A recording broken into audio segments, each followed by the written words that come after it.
Okay, so hypothermia, the opposite of heat-related illnesses, is cold-related illnesses. And so this is when your body's core temperature lowers to a point that impairs function. So whether that's muscle function or brain function, and there is a spectrum of hypothermia, mild, moderate, or life-threatening.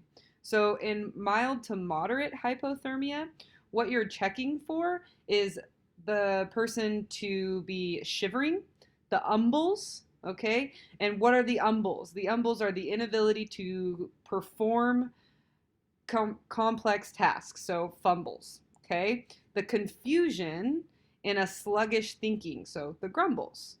The slurred speech, the mumbles, and the altered gait, the stumbles, okay? So any of those umbles is those mild to, those mild hypothermia symptoms.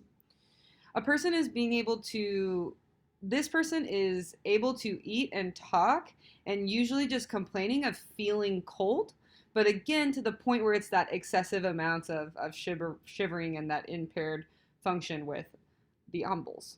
Now, when it transitioned to moderate hypothermia, this is when those umbles begin to worsen. And so this is why we're monitoring someone's behaviors over time so we can see if things progress or degress as we move forward. This is where we start to transition into the uncontrollable, violent shaking. And some of us have probably seen that before or even experienced it ourselves. We're just like, oh, I can't get the hang of it.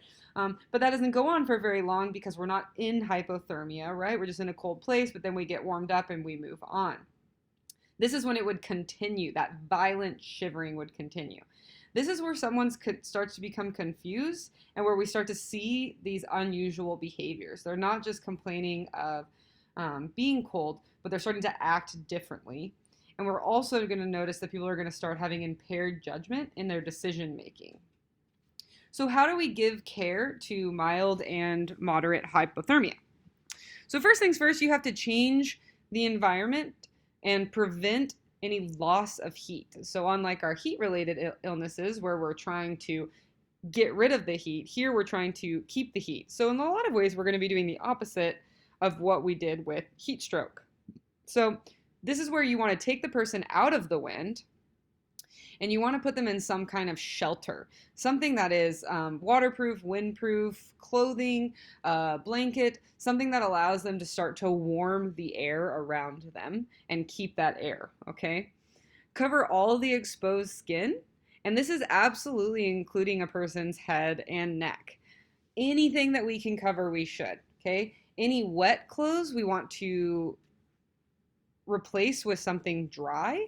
So whether that's from the person's own clothes or whether that's from extra clothes from others. If the person can eat, give them simple carbohydrates such as candy and juice. All right. So if the person can drink, give them fluids, preferably something warm. Make sure that they're sweet drinks, and give cold fluids if warm ones are not available. It's still better to remain hydrated than it is to not have anything, but warm is going to be better. Do not give this person caffeine or alcohol. Alcohol, in fact, is a common misconception that alcohol warms your body. It is not. It has the opposite effect. It makes you feel warm because it's changing the inhibitors or we have the burn, but alcohol itself actually pulls the heat away. Okay. If a person cannot exercise or move their muscles easily, try and keep him or her warm by insulating them from the ground.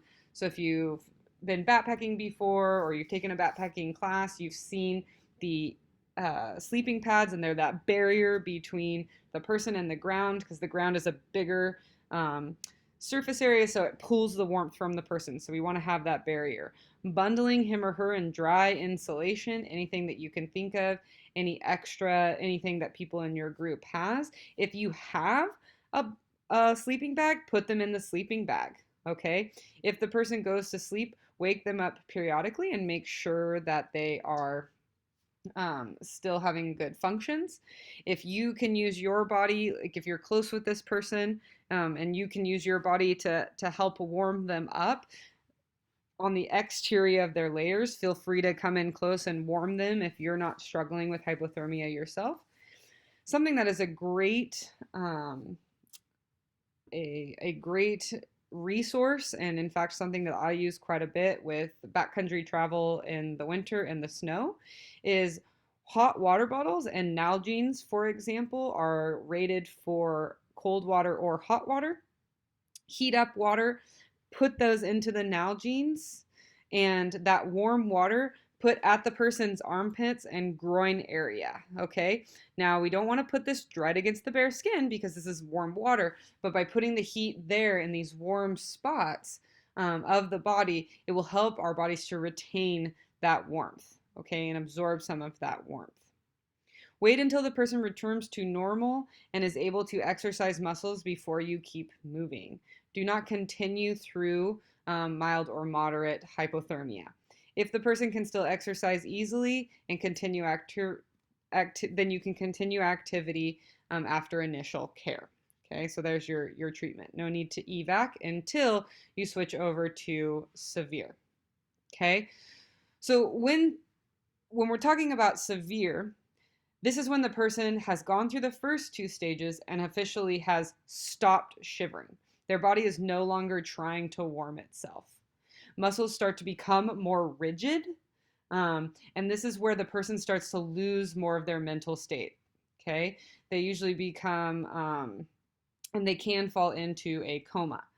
You'll notice that a person has a decreasing pulse and a decreasing breathing rate or respiratory rate, and it can become very difficult to detect either of those things. This person can be considered semi-conscious or unconscious when we think of our AO times 1, AO times 2, AO times 3 times 4, right? Or conscious or unconscious. This is when the person stops complaining. And not that you'll be able to test for this likely, but this is where body temperatures actually go lower than 90 degrees Fahrenheit. So how do we give care to a person in severe hypothermia? You handle the person very gently, okay? Roughness can overload a cold heart and stop it. So remember, their core temperature has dropped. So we're worried about their heart and pushing them into shock. If breathing is undetectable, perform pulmonary movement or CPR, right, for 3 minutes prior to any movement. So what happens is if I'm giving compressions, I'm warming the heart up and I'm helping the heart along, then I can start to move that person's body and do things so I don't send their heart into shock, okay? Take steps to get a person warm, the same as mild to moderate, but you can actually put them in a hypothermia wrap, which is what you'll see in figure 2 if you have the resources, or make some sort of option. So what do? You cover up the person from head to toe. Hopefully you can put those warm water bottles, armpits, feet, groin, not against the skin, right, but warm. Then you're going to wrap them in some sort of emergency blanket that should be in your 10 essentials kit. Wrap them in an emergency blanket, and that keeps that warmth in. Then some sort of insulating layer, a second insulating layer, whatever you have. And then if you have some sort of waterproof or plastic like a tarp or something to that effect, you can wrap the person. This keeps all the warmth in and keeps any moisture out. Okay, and the person will start to come back pretty quickly. So this is a hypothermic wrap. And the cocoon in which all you can see is the person's nose and mouth. So we know that they're breathing, okay, and we haven't worried about that. Do not try to force food or drink. If the person can't drink on their own, we shouldn't be giving them fluids. Okay. Care for severe hypothermia even if the person appears dead. The reason for this is because, like we just talked about, right? If the respiratory rate is so low that it's hard to detect, if the pulse is so low that it's hard to detect, when you re-warm the person, they might start to respond again. If we leave them cold, eventually everything will shut down. Okay? This is a rapid evac. This person needs medical attention as quickly as possible. Move the person gently. Do not evacuate if it cannot be done gently. This could result in death. Okay, so must go fast and evac. This is where for your severe hypothermia. If a person has recovered who had mild to moderate and can move forward, then you can continue to stay in the back country.